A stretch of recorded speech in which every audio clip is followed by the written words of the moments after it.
Most exercise injuries in people over 50 don't happen because of age. They happen because of the same technique mistakes that young people make. The difference is that when you're 25, your joints have a larger margin of error, so often you can get away with it. But after 50, that margin of error narrows, and so using proper technique becomes more important.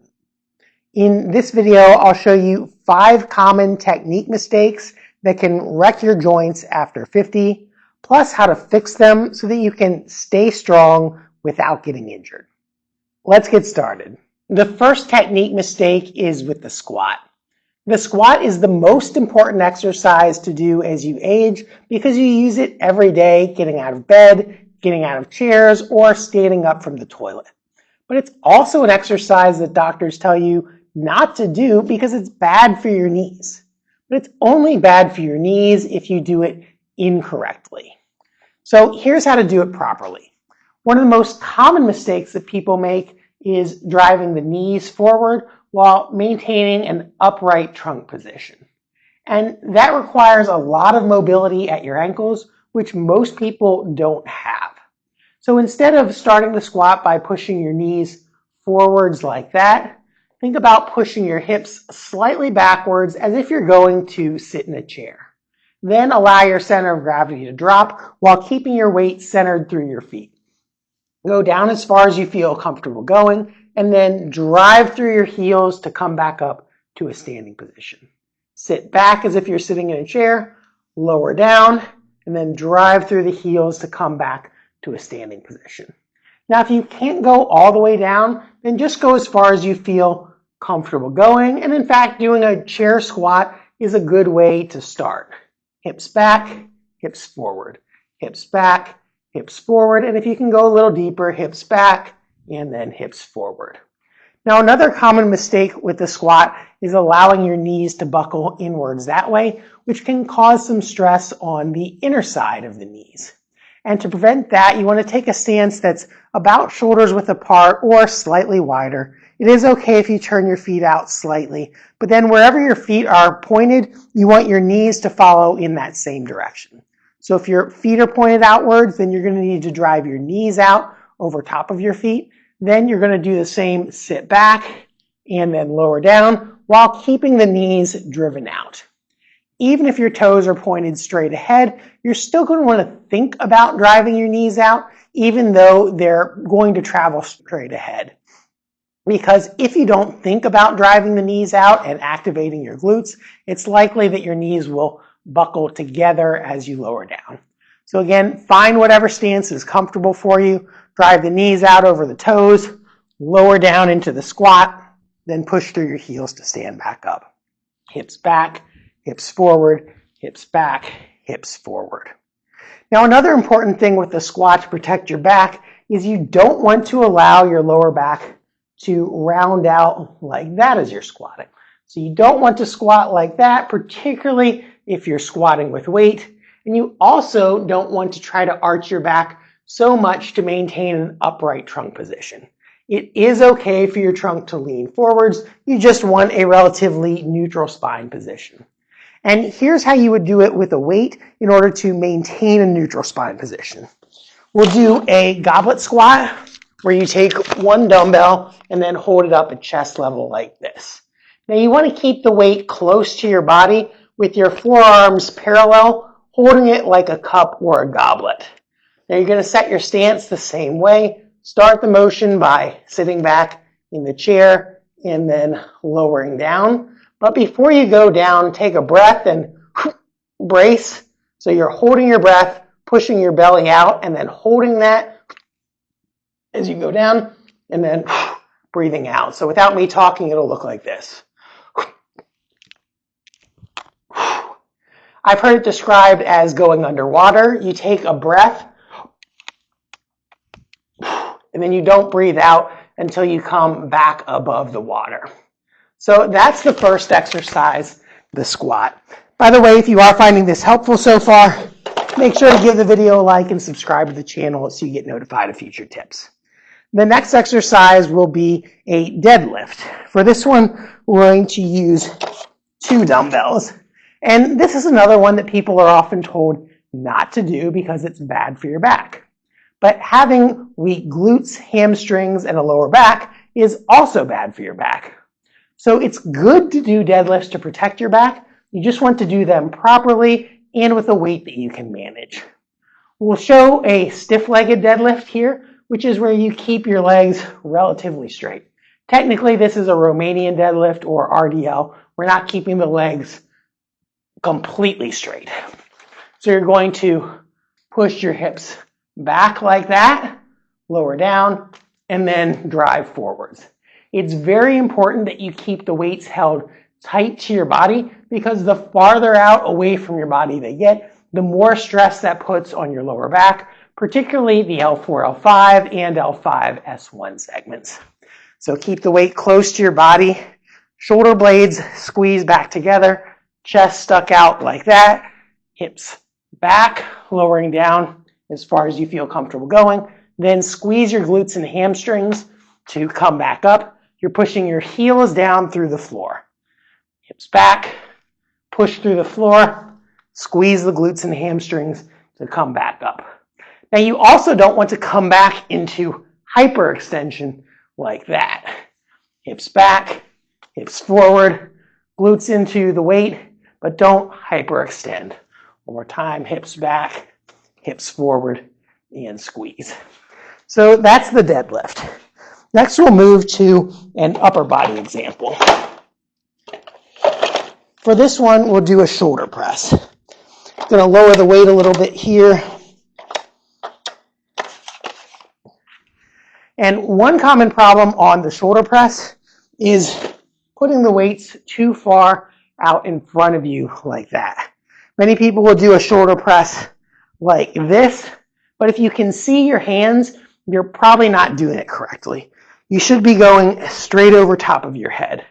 Additionally, when you come forwards like this, it puts your shoulder in a position of internal rotation, but to get overhead safely, you need external rotation, or coming back this way. So think about starting out with your elbow in front of the weight, then you're going to drive the weight straight upwards, bringing your elbow underneath of it as you come to the top. Additionally, from the back, it's not just an arm movement. Your shoulder blades are going to be following along as you go up. So to see it with weights, this is how it'll look. Bring the weights up to shoulder level, press up overhead like that. Now, if you're doing this standing and you don't feel stable balancing, it is okay to stagger like this. And for most seniors, I would recommend doing it this way, just so you don't fall over backwards. Press over your head and then come back down. Press up overhead and come back down. Now, that can cause some arch in your lower back. And if you do have some trouble doing that, you can also do a shoulder press seated. For a seated shoulder press, I like to have the back rest just a little bit less than 90 degrees. So this is just a little bit farther back than 90 degrees. That allows you to clear the weights a little bit easier. Now the technique is going to be the same. Push the elbows out in front, drive up overhead, and finish with the elbows underneath the weights, and then lower back down. And this is actually my preferred way to do shoulder presses rather than standing up, just because you don't have to think about stabilizing the spine so much, and you can just focus on working your shoulders. So that's the shoulder press. Next, we'll move to an exercise for the back. And this is really important because many people will focus on their muscles on the front of their body, particularly the chest and biceps and shoulders, but can't see their back. But the back is incredibly important in preventing shoulder problems. So you want to have a well-balanced front and back set of muscles. So we're going to lower the bench down to a flat position here.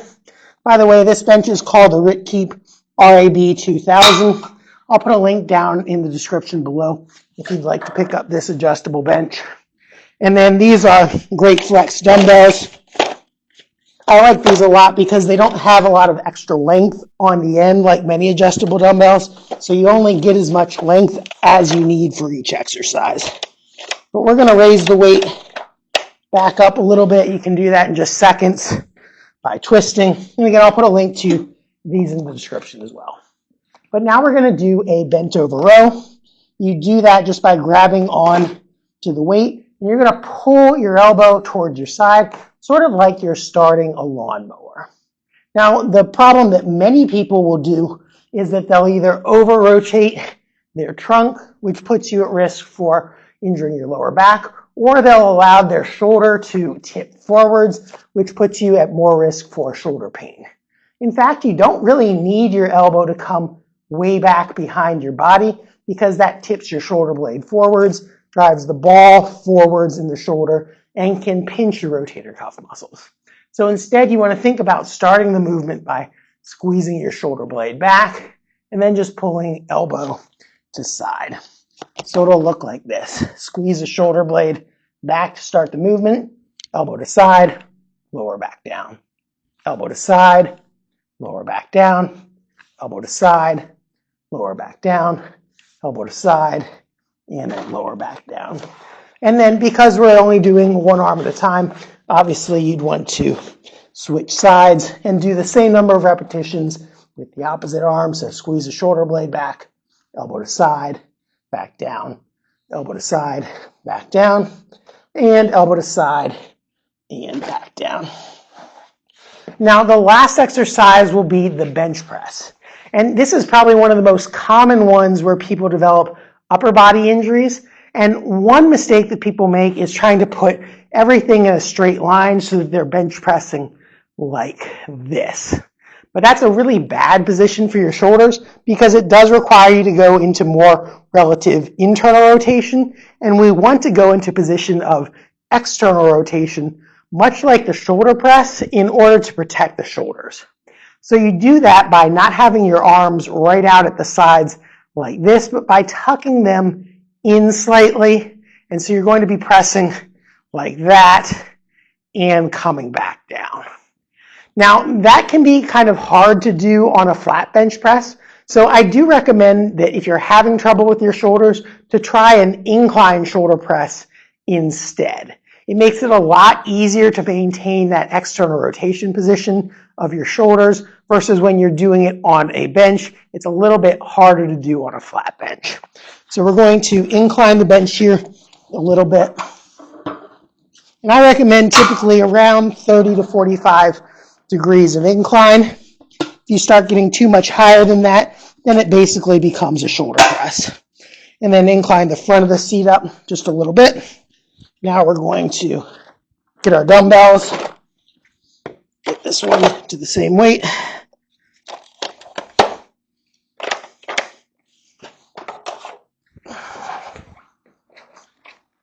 The other reason that I like an incline dumbbell bench press is that it's a little bit easier to get in and out of. When you're trying to lay all the way down flat from a seated position and throw the dumbbells back, that's also another risk for injury. So for many reasons, I just think this is a lot safer.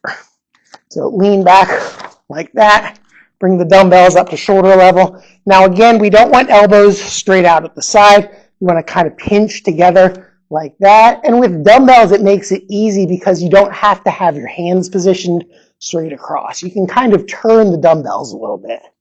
So we'll press up this way, keeping the elbows forward, driving the weight towards the ceiling, and then lower back down to your chest. Then when you're done, you can just put the dumbbells back on your knees and sit up rather easily. I'm going to turn the bench so you can see the arm angle from the front. So we'll just turn it this way.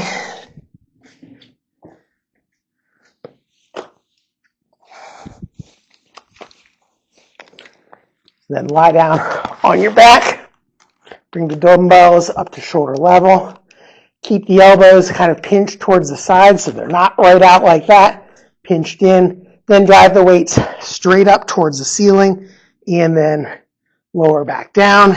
And you can probably see the dumbbell angle a little bit better from this view, how they're not straight out to the side like that, but they're a little bit angled this way and going up and down. like that. So those were the 5 exercise mistakes and how to fix them. Again, if you did find this video helpful, make sure to give it a like, and if you haven't already, subscribe to the channel so you get notified of my future videos. Thanks for watching, and I'll see you in the next one.